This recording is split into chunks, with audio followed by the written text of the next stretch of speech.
네, 최진봉의 시사 포커스 시작합니다. 오늘도 성공회대 최진봉 교수와 함께합니다. 교수님 안녕하십니까? 네, 안녕하십니까? 네, 오늘은 조국 전 장관 얘기부터 좀 해보겠습니다. 정말 오랜만에 다루는데요. 그렇습니다. 참 길고 긴 수사였습니다. 예. 검찰 수사가 시작된 지 255일 만이네요. 그러니까요. 처음으로 상당히 오래됐죠. 처음으로 이제 법원에 조국 전 장관이 출석을 하는 모습 오늘 오전에 다들 보셨을 텐데, 자 오늘 조국 전 장관이 받고 있는 혐의가 그러니까 크게 봐서 가족 비리가 있는 거고요. 그다음에 이제 감찰 무마 의혹을 받고 있는 건데 오늘은 감찰 무마 의혹에 대해서 유재수 전 부산부시장의 감찰을 무마를 했다. 이런 혐의죠. 이것에 대한 그렇습니다. 이제 오늘 재판이 있었는데요. 오늘 어떻게 보셨습니까? 일단 오늘 출석하면서 조 전 장관은 끝까지 싸우겠다. 힘든 싸움이지만 포기하지 않겠다 얘기를 했고요. 또 하나 이제 그런 얘기를 했어요. 언론인들에게 검찰 말로 보도된 내용만 주로 하다 보니까 본인의 의견이나 의사가 많이 반영되지 않았다. 법정에 가면 이제 변호인도 주장을 하게 되잖아요. 그래서 좀 공정하게 보도해달라. 이제 그런 요청도 했죠. 그래서 결국 이제 법적으로 싸워보고 다퉈보겠다는 겁니다. 본인은 혐의 내용에 전혀 인정 안 하고 다 부인을 했고요. 그리고 이제 검찰이 잘못 판단해서 본인을 직권남용으로 기소를 했지만 본인은 직권을 남용한 적 없고 업무를 수행했을 뿐이다. 그렇게 얘기를 해서 치열한 법적 공방이 일어날 가능성이 있다. 이렇게 보여집니다. 그동안에는 언론을 통해서 너무 일방적으로 검찰의 주장만 보도가 된 면이 있다. 그래서 이제 오늘부터는 변호인단의 주장도 좀 많이 실어달라. 이런 주장을 한 거고 조금만 더 깊이 들어가 보면 지금 검찰 측이 주장하는 건 지금 유재수 전 부시장의 비위가 상당해서 수사 의뢰가 불가피하다라고 이인걸 전 청와대 특감반장이 보고를 했는데 조 전 장관에게 근데 이것을 무시하고 수사 의뢰를 하지 않고 감찰을 막아서 직권을 남용했다. 이게 이제 검찰의 주장인 것이고 반면에 조 전 장관 주장은 이거는 수사 의뢰할 정도 판단할 사안이 아니었다. 그 판단할 그 재량권이 바로 민정수석에게 있었다. 그렇죠? 자기에게 있었다. 근데 자기 판단으로는 이건 아니었다. 그 정도는 아니었다. 난 직권을 남용하지 않았다. 이거 아니겠습니까? 그렇습니다. 그러니까 직권남용의 가장 이제 핵심이 되는 건 이거예요.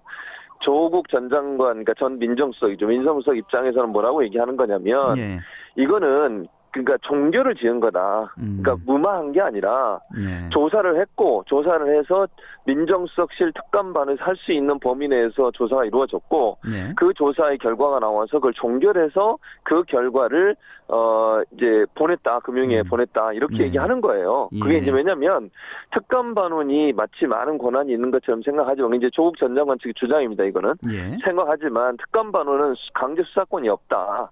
즉 청와대 특감반이라고 하는 것은 법에 허용된 범위 내에서 조사를 하고 그 조사 내용과 결과를 통보하는 역할만 하는 것이다. 그렇기 때문에 강제 수사권이 없어서 수사를 더 깊이 할 수 없었고 왜냐하면 유재수 전 부시장이 이렇게 휴가를 내고 가면서 수사에 적극적으로 협조를 안 했거든요. 그러다 보니까 수사를 못 하게 됐어요. 수사를 그래서 조사를 그래서 특감반원이 할 수 있는 범위 내 조사는 다 이루어졌고 그 조사 결과를 바탕으로 해서 본인은 본인의 어떤 업무상의 그 결과를 종결을 지었을 뿐이다라고 주장하는 것입니다. 그렇죠. 그리고 이제 검찰 측에서는 그렇게 보지 않고 다른 사람의 어떤 청탁이나 압력을 받고 소위 이제 더 높은 사람의 그 압력을 받고서 의도적으로 감찰을 무마했다 이렇게 주장을 하는 거예요. 그러니까 두 주장이 대립되고 있고 그 과정에서 직권이 남용됐느냐 안 됐느냐 이걸 가지고 이제 다투게 되는 거죠 법원에서. 작년에 그 서초동 집회 또 광화문 집회로 나뉘어서 열렸고 그게 벌써 한 6개월 더 된 거네요. 그러고 보니까.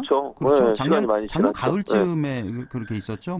그렇습니다. 우리는 100만이네, 니는 200만이네 하면서 완전히 국민이 이제 둘로 나뉘었던 그런 기억이 있는데 벌써 이렇게 시간이 많이 지났습니다.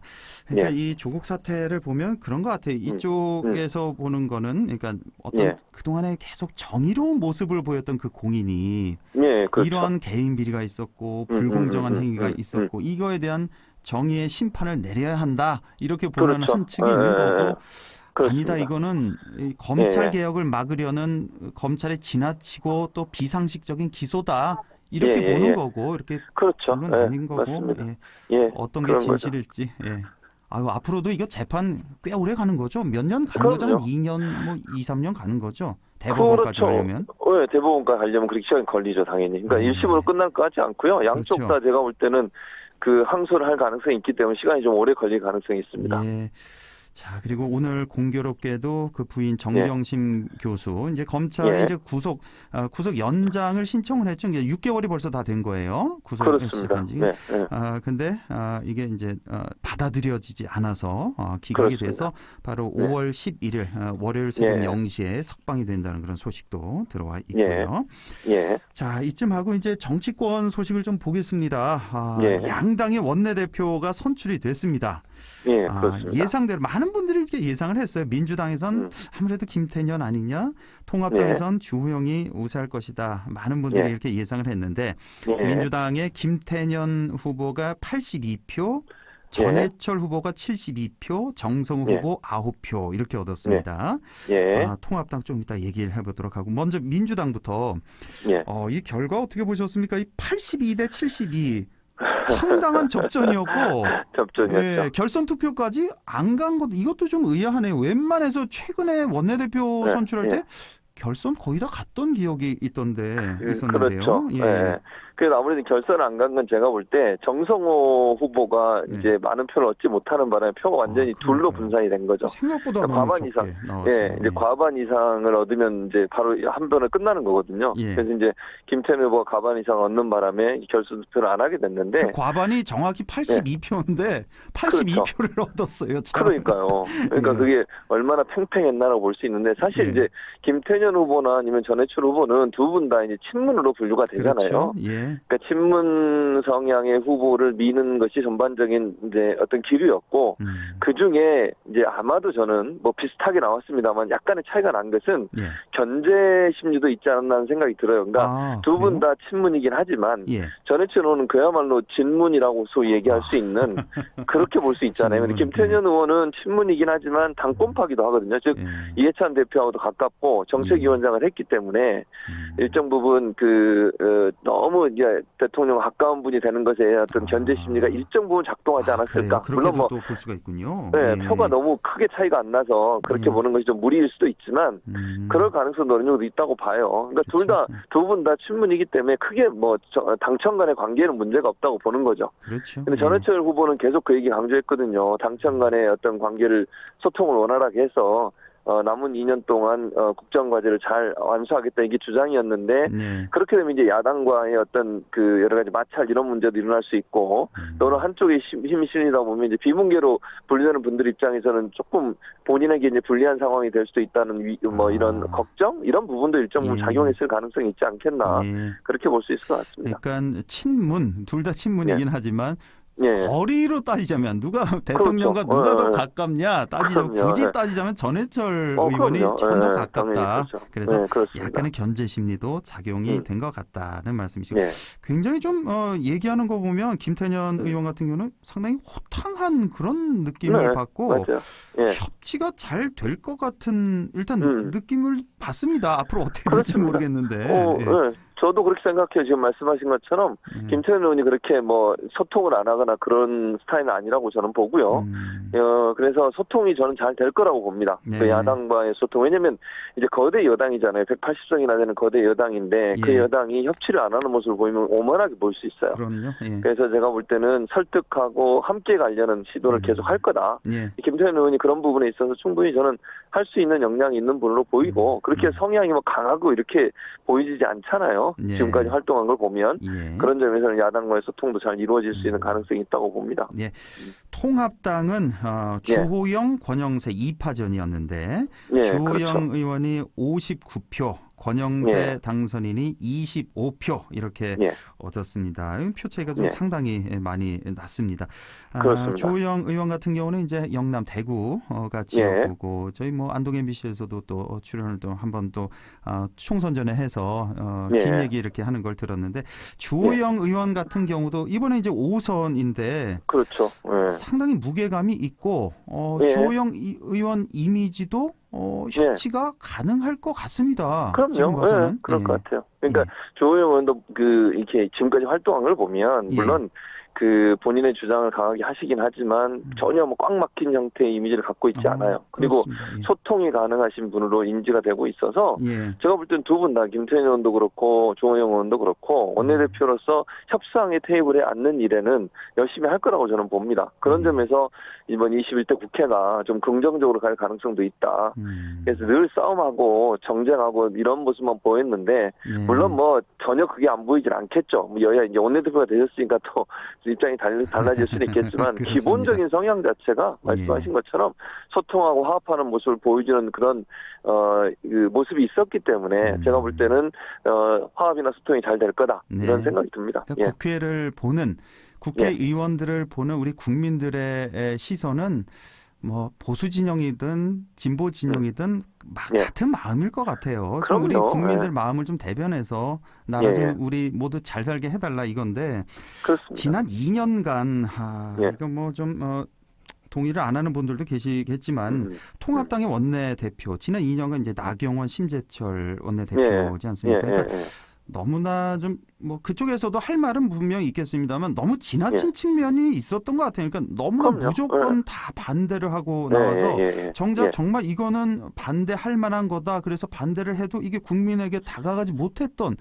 그런 측면도 좀 있었던 것 같습니다. 그래서 사실 이제 발목 잡기나 정권 발목 잡기, 국정 발목 잡기 이러면서 이제 이번에 그러니까 총선 결과가 민의가 그런 부분도 작용했다고 보거든요. 그렇죠. 분명히 있습니다. 지적하신 것처럼 정말 도와줄 것도 협의할 거는 협조해주고 그리고 잘못한 거 비판했으면 또 대안이 별로 없었어요. 뭔가 비판하면서 대안을 제시해야 되는데 대안 제시가 없었던 부분. 그러다 보니까 이제 비판을 위한 비판, 정쟁을 위한 비판 이렇게 되니 그 비판이 별로 효과를 못 얻는 경우가 났으니 주호영 원내대표, 신임 원내대표 같은 경우에는 그런 부분을 제가 볼 때는 그렇게 하지 않을 거라고 기대가 되거든요. 그렇게 하셔야죠 이제. 정말. 그래서 저는 그런 모습이 결국 통합당이 다시 지지를 끌어낼 수 있는 방법이 될 수 있다는 생각이 듭니다. 그러니까 그 정점에 있었던 사건이 저는 개인적으로 그렇게 생각합니다. 그 총선 바로 직전에 민주당에서 이제 국민 긴급 재난지원금 얘기를 할 때 민주당에서는 70% 정도 선별 지원을 이걸 주장을 했잖아요. 그러자 황교안 전 대표가 불과 한 일주일인가 2주를 남겨놓고 아니다 전 국민 다 주자 그랬잖아요. 50만 원씩. 1인당 50만 원씩 다 주자. 근데 이건 사실 이건 통합당의 어떤 뭐 논리나 방향 뭐 이런 것과는 좀 배치가 되는 거잖아요. 그동안의 주장과도 완전히 반대되고. 그러니까 민주당에서 선별 지급을 주장하니까 여기에 대해서 이걸 또 반대를 하는 거예요. 그럼 우린 반대로 간다. 보편 지급을 주장을 한 거죠. 그러니까 이게 지금 두고두고 총선 끝나고도 비판의 대상이 되는 거 아니겠습니까? 그러니까요. 그리고 또 총선 끝나고도 입장 바꿔가지고 다 주는 것도 반대하셨잖아요. 또 바꾸고. 이렇게 왔다 갔다 하니까 결국 이게 정책적인 어떤 뭐랄까 일관성도 없고 정말 국민을 위해서 정치를 하는 건지 아니면 당선을 위해서 정치를 하는 건지 이제 이런 어떤 비난 비판을 피하기 어려운 상황이 돼버린 거죠. 자, 주호영 원내대표 체제가 이제 들어서니까 이제 정말 국민반을 보고 그렇게 의정을 활동을 했으면 좋겠고요. 자, 지금 양당의 그 비례 정당들 더불어시민당과 미래한국당 이게 합당 과연 지금 하느냐 안 하느냐 하면 언제 하느냐 이것도 지금 말이 되고 있는데 지금 민주당 같은 경우는 권리당원 투표를 했습니다.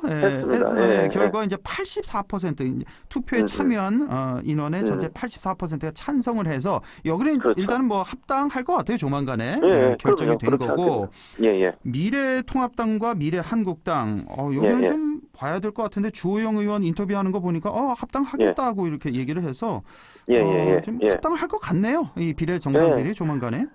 근데 이제 문제는 이 원유철 대표예요. 원유철 대표. 아, 지금 그러니까 미래한국당의 대표 원유철 대표. 예, 이분은 계속 지금 다른 얘기를 하고 계시거든요. 아, 그렇습니까? 예, 그래서 이 원유철 대표가 어떻게 나오느냐가 이제 중요한데, 왜냐하면 물론 이제 원내대표가 추진하면 할 가능성이 높지만 예. 그래도 지금 법적으로는 다른 정당이잖아요. 그렇습니다. 자매 정당이긴 하지만 원내대표 따로 있고 대표도 따로 있고 이런 상황이에요. 예. 그런 상황이다 보니까 원유철 대표가 만약 계속 반대를 하면 이게 삐그덕거릴 가능성은 충분히 있다고 보여지거든요. 근데 네. 저는 주호영 원내대표의 말이 맞다고 생각해요. 국민이 그걸 바라고 있어요.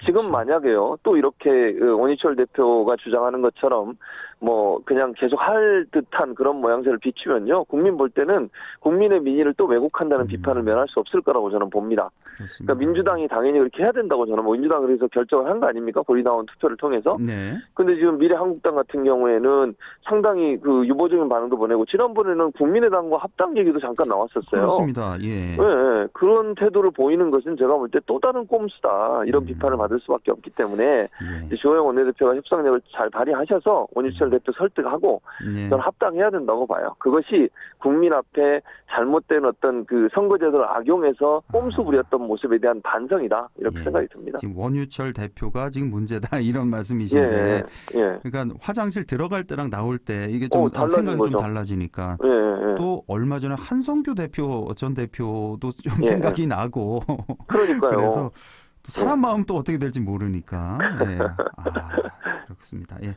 자, 하나만 더 좀 여쭤보겠습니다. 한 1분 정도 남았는데, 이제 10일이면 문재인 대통령 취임 3주년을 맞게 되는데, 취임 3주년 맞는 대통령 지지율이요. 오늘 한국갤럽 조사가 나왔는데 71%가 놀랍습니다.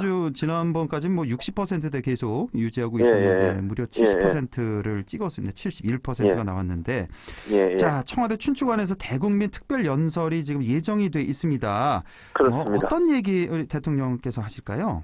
제가 볼 때는 가장 이제 중요한 코로나 관련된 말씀을 하실 것 같아요. 예. 그러니까 첫째는 코로나 극복을 위해서 이제 지금도 추진하고 있지만 앞으로 지속적으로 어떻게 코로나 극복을 위해서 노력을 할 거냐를 얘기하실 거고, 예. 그중에 경제 문제를 가장 많이 얘기하실 겁니다. 왜냐하면 이제는 어느 정도 방역은 물론 뭐 또 어제 또 갑자기 그 지역 감염이 일어나서 걱정이 되긴 합니다만, 그럼에도 불구하고 이제 우리가 안정적으로 어느 정도 이제 통제를 가능하게 하고 있는 상황 아니겠습니까?